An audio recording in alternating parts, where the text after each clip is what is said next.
4s2 3d कितना होता है 10 होता है ना।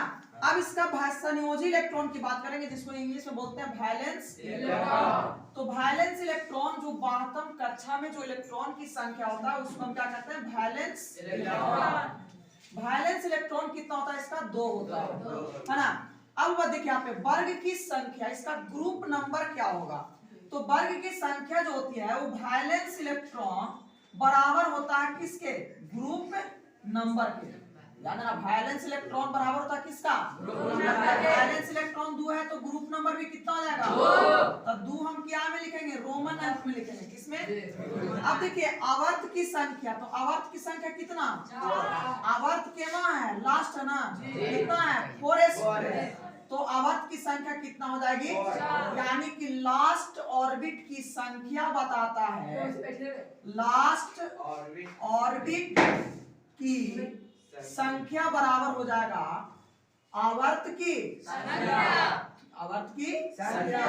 अब इसका उपवर्ग की अगर बात करेंगे तो उपवर्ग जिसको हम इंग्लिश में बोलते हैं सब ग्रुप।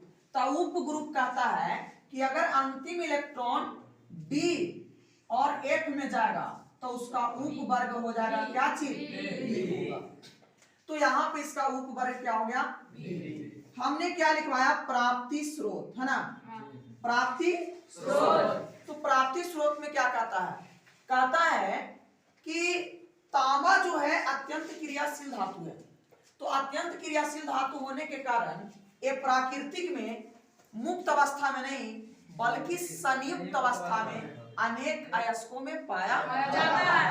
अयस्क का नाम हमने लिखवाया पहला जिंक बलेड। जिंक बलेड का सूत्र होता है ZnS। दूसरा हमें लिखवाया जिंकाइट ZnO। तीसरा हमें लिखवाया कैलामाइन। कैलामाइन का होता है ZnCO3 होता है। तो ये है आपका अयस्क का क्या चीज नाम है। अब हम आगे की ओर बताएं आपको।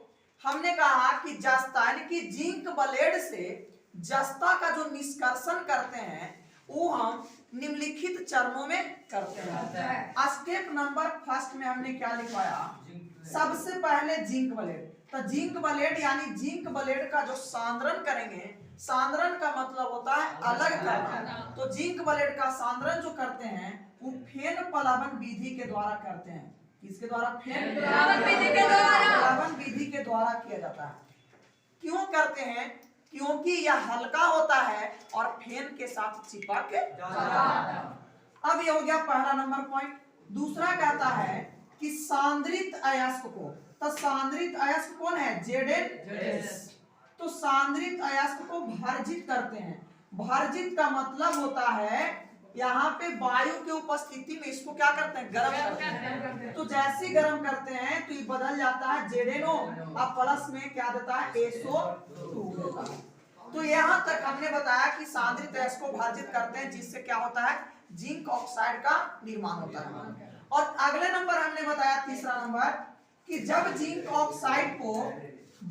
ऑक्साइड को कार्बन के द्वारा अवकृत करते हैं तो अवकृत करने से किसका निर्माण होता है जस्ता का क्या होता है निर्माण होता है। और CO क्या करता है कार्बन मोनोऑक्साइड बाहर निकल जाता है। अगले नंबर में हमने आपको बताया क्या चीज चौथा में जस्ता का शुद्धिकरण।